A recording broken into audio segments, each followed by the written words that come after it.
بسم الله الحمد لله الذي أرسل رسوله بالهدى ودين الحق ليظهره على الدين كله وكفى بالله شهيدا أشهد أن لا إله إلا الله وحده لا شريك له وأشهد أن محمدا عبده ورسوله تسليما مزيدا أما بعد معاشر الإخوة والطلبة rahimani wa rahmatullah. Kembali lanjutkan sedikit dari pembahasan kitab Radatul Uqala wa Nusatul Fudala tentang memperbaiki hati. Nah, cabang pertama dari akal yang harus kita perhatikan adalah hati kita. Karena apabila hati kita baik, maka seluruhnya akan baik. Dan dalam ayat Al-Quran disebutkan, dan ini pendapat Imam Ahmad rahimahullah ta'ala, bahwasanya akal itu ada dalam hati. Sebagaimana ayat lahum qulubun la ya'qiluna biha. Mereka memiliki hati tapi yang tidak mereka memiliki hati namun mereka tidak berpikir, tidak berakal dengan hati tersebut. Lahum qulubun la ya'qiluna biha. Walahum udhunun la yasma'un biha. Mereka memiliki hati tapi tidak berakal dengannya. Jadi yang namanya akal itu ada dalam hati. Tapi kita sering sekali berpikir dengan otak. Mungkin ada kesesuaian. Tapi inti dan ini pun disebutkan dalam Al-Quran, bahwasannya inti tubuh kita ada dalam hati. Dan akal mengikuti apa yang ada dalam hati. Baik. Qala rahimahullah ta'ala fa awwalu syu'abil aqli huwa luzumu taqwallahi wa islahi sarirati li'anna man saluha juwaniyuhu aslahu baraniyahu wa man fasada juwaniyuhu afsadallahu baraniyahu. Cabang akal pertama kali adalah senantiasa bertakwa kepada Allah Subhanahu wa taala dan senantiasa dia itu memperbaiki hatinya. Dikarenakan barang siapa yang baik hatinya, baik dalamnya, aslahu baraniyahu, maka Allah akan memperbaiki luarnya. Luarnya. Dan barang siapa yang rusak dalamnya, yaitu rusak hatinya, maka Allah akan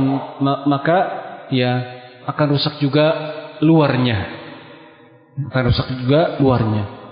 Oleh karenanya penting bagi kita untuk memperbaiki hati terlebih dahulu, memperhatikan hati lebih daripada anggota badan. Asy-Syaikh Utsaimin rahimahullah taala dalam tafsir juz amma 2 kali beliau menyebutkan bahwasannya selayaknya bagi kita untuk lebih memperhatikan hati kita daripada anggota tubuh yang lain. Ketika beliau mentafsirkan 2 ayat, yang pertama dalam surah Al-Adiyat, yang kedua dalam surat At-Tariq, yaitu firman Allah Subhanahu wa taala, "Hussila ma fis sudur." Suatu hari di mana akan ditampakkan apa yang ada dalam hati. Pada hari kiamat nanti yang akan diperhitungkan dengan sangat adalah apa yang ada dalam hati kita. Hussila ma fis sudur. Akan ditampakkan apa yang telah disembunyikan oleh diri kita dalam hati kita selama ini. Kemudian dalam At-Tariq, yaumatublas sarair. Yaitu pada hari di mana akan dinampakkan rahasia-rahasia atau apa yang ada dalam hati. Mungkin di dunia ini kita bisa sembunyikan seseorang bisa menyembunyikan kejelekan hatinya. Bisa menyembunyikan rahasia-rahasia yang jeleknya di hadapan manusia. Tapi di akhirat maka rahasia-rahasia tersebut akan dinampakkan di hadapan manusia oleh Allah Subhanahu wa taala. Apakah kita tidak malu ketika hal tersebut ditampakkan di hadapan Allah dan di hadapan manusia? Oleh karenanya perhatikanlah apa yang ada dalam hati kita. perbaiki hati kita agar hisab kita di hari kiamat nanti lebih mudah. Agar kita bisa mendapatkan kebahagiaan di akhirat nanti ketika kita bisa memperbaiki hati kita. Naam. Kemudian qala Abu Hatim rahimahullah qatlu ta'at lil mar'i fid dunya, inti ketaatan seseorang itu di dunia adalah islahu as-sarair. Islah as-sarair, memperbaiki hati. Inti ketaatan seseorang di dunia, kata Abu Hatim Al-Busti rahimahullah, inti ketaatan seseorang di dunia adalah memperbaiki hati. Nah, semua ibadah-ibadah yang kita lakukan itu bertujuan untuk memperbaiki hati kita. Nah, sholat kita butuhkan diantaranya untuk apa? Untuk menenangkan hati kita, untuk memperbaiki hati kita. Nah, ibadah-ibadah yang kita lakukan, zikir, baca Quran, itu semua bertujuan, di antara tujuannya adalah untuk memperbaiki hati kita. Jadi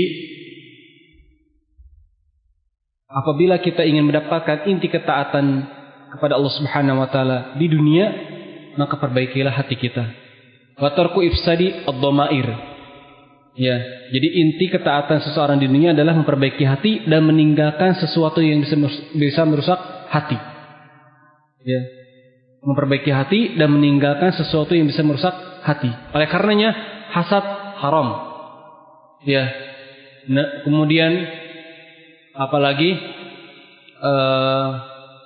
hasad, kemudian dengki, dendam, kemudian riya, itu semua diharamkan. Karena apa? Bisa merusak hati. Bisa merusak hati seseorang. Ketika seseorang dendam, ketika seseorang dengki, maka ibadahnya pun akan terpengaruh. Dia memiliki dendam kepada si fulan. Qadarullah, si fulan ini tetangganya tiap hari ketemu di masjid. Ketika bertemu di masjid, pasti perasaan dendam itu akan terus ada kalau misalkan dia biarkan. Si fulan lagi, ketemu lagi. Dalam salat seperti itu. Harusnya fokus, harusnya khusyuk dalam salat, yang dipikirkan oleh si fulan. Nah, atau misalkan dengki. Dia dengki pada tetangganya. Ketika ke masjid, tetangganya pakai baju baru misalkan. Bukannya menyebut Masya Allah, wah ini pakai baju lagi mau pamer nih misalkan. Dalam hatinya gimana supaya caranya nih supaya dia dapat musibah misalkan. Terus, padahal dia dalam salat. Dia dalam salat. Nah, kalau misalkan hatinya tidak bersih seperti itu, dia tidak akan bisa khusyuk dalam beribadah. Yang ada adalah apa? Ibadahnya bisa sia-sia. Nah, riya misalkan, riya ingin dipuji oleh manusia. Ketika ibadah bukannya difokus untuk benar-benar beribadah kepada Allah Subhanahu wa taala. Ketika dia gerakan Allahu Akbar misalkan, orang lihat enggak nih? Orang lihat enggak? Nah, atau misalkan dia punya riya ketika azan. Azan. Dia apa? Dia indahkan suaranya agar apa? Agar dipuji oleh orang. Nah, ini kalau misalkan hatinya rusak, adzan yang merupakan ibadah yang mulia di sisi Allah Subhanahu wa taala bisa hancur karena apa? Karena riya, karena hati yang rusak, hati yang kotor. Oleh karenanya, apabila kita ingin ibadah-ibadah kita itu baik diterima oleh Allah Subhanahu wa taala, maka perbaiki hati kita. Nah, wal wajibu 'alal aqili, yang wajib bagi seorang yang berakal adalah al-ihtimam bi islahi sariratihi. Yang wajib dilakukan oleh seorang berakal adalah dia perhatian untuk memperbaiki hatinya. Wal qiyam biharasati qalbihi, dan senantiasa menjaga hatinya dalam segala apapun, inda iqbalihi wa idbarihi wa harakatihi wa sukunihi, dalam keadaan apapun. Lianna taqaddura al-awqat wa tanaqqusal al-ladzat la yakunu illa inda fasadihi. Dikarenakan rusaknya atau ternodainya waktu-waktu dan juga hilangnya kelezatan-kelezatan, semuanya tidaklah terjadi kecuali ketika hatinya rusak. Ketika hati rusak, waktu bisa ternodai. Artinya apa?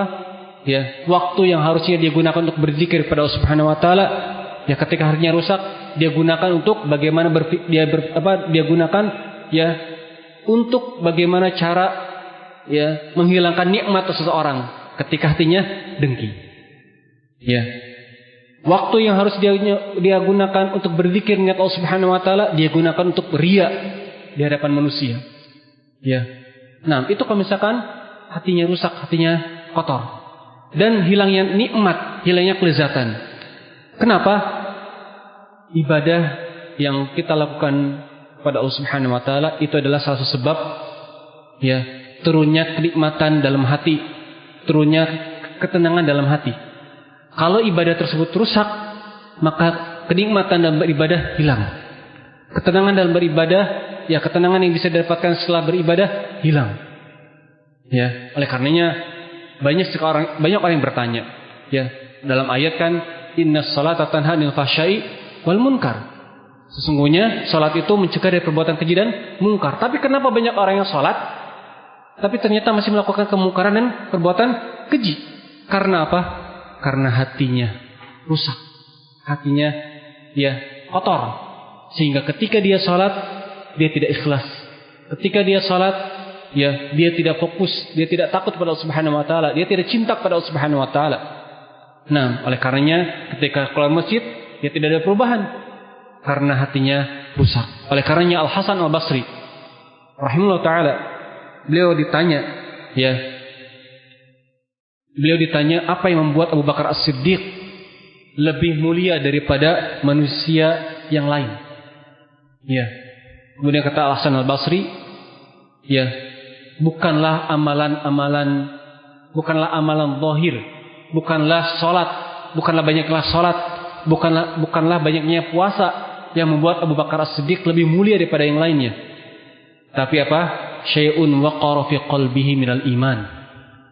Tapi ya, yang membuat Abu Bakar As-Siddiq lebih mulia daripada orang lain adalah sesuatu yang bersemayam dalam dirinya dari keimanan.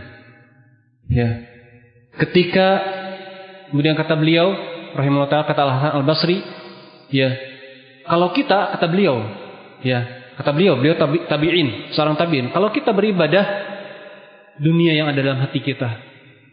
Tapi Abu Bakar As-Siddiq dan para sahabat yang lain ketika mereka beribadah, akhirat yang ada dalam hati mereka. Ya, itu perbedaannya. Perbedaan yang mendasar. Ya. Meskipun seseorang lebih banyak salatnya daripada Abu Bakar As-Siddiq, tapi sesuatu yang ada dalam hatinya itu tidak bisa terkalahkan oleh orang lain. Oleh karenanya Khawarij. Ya, kata Rasulullah SAW, tahkiruna salatahu ma'a salatihim. Tahkiru ahadukum salatahu ma'a salatihim. Salah seorang di antara kalian, kata Rasulullah SAW kepada para sahabat, ya, salah seorang di antara kalian akan memandang remeh salat kalian dibandingkan dengan mereka, para Khawarij. Ya. Dan juga salah seorang di antara kalian akan memandang remeh puasa kalian dibandingkan dengan mereka. Artinya apa? Khawarij itu salatnya lebih banyak daripada para sahabat, puasanya lebih banyak daripada para sahabat. Ya. Tapi kata Rasulullah SAW apa? Tamruquna middin kama tamruqu as-sahmu. Ya. Naam. Kama tamruqu as-sahmu min kedupakan. Dari apa? Minar ramiyah. Baik, afan jazakallahu. Kama tamruqu as-sahmu minar ramiyah. Baik. Tapi mereka itu Khawarij, ya, keluar dari agama. Ya. Keluar dari agama Islam ini sebagaimana keluarnya anak panah dari busurnya. Padahal puasanya banyak, padahal sholatnya banyak, tapi apa? Hatinya ya, kosong dari keimanan. Kosong dari keimanan. Berbeda dengan para sahabat, amalannya sedikit tapi berbobot di hadapan Allah Subhanahu wa taala. Oleh karenanya senantiasalah kita perbaiki hati kita ya dengan minimalnya dua cara tadi. Ya, minta kepada Allah agar Allah senantiasa memberikan hati yang bersih kepada kita, hati yang baik kepada kita. Oleh karenanya terus jangan bosan-bosan baca apa? Ya muqallibal qulub, sabit qalbi ala dinik. Apabila Rasulullah SAW senantiasa membaca doa ini, maka terlebih lagi kita lebih harus lagi, lebih butuh lagi untuk membaca doa ini. Ya muqallibal qulub, tsabit qalbi ala dinik. Ya. Nah, yang kedua apa? Talabul ilm, menuntut ilmu. Dikarenakan dengan menuntut ilmu kita tahu bagaimana cara memperbaiki hati. Ya. Nah, dengan kita datang ke majelis ilmu saja, kadang seseorang bisa berubah hatinya. Yang dulunya marah-marah di rumah, datang ke majelis ilmu tenang. Ya. Karena memang dalam majelis ilmu turun padanya as-sakinah. Demikian mungkin ya kita cukupkan pelajaran Radul Uqala ini.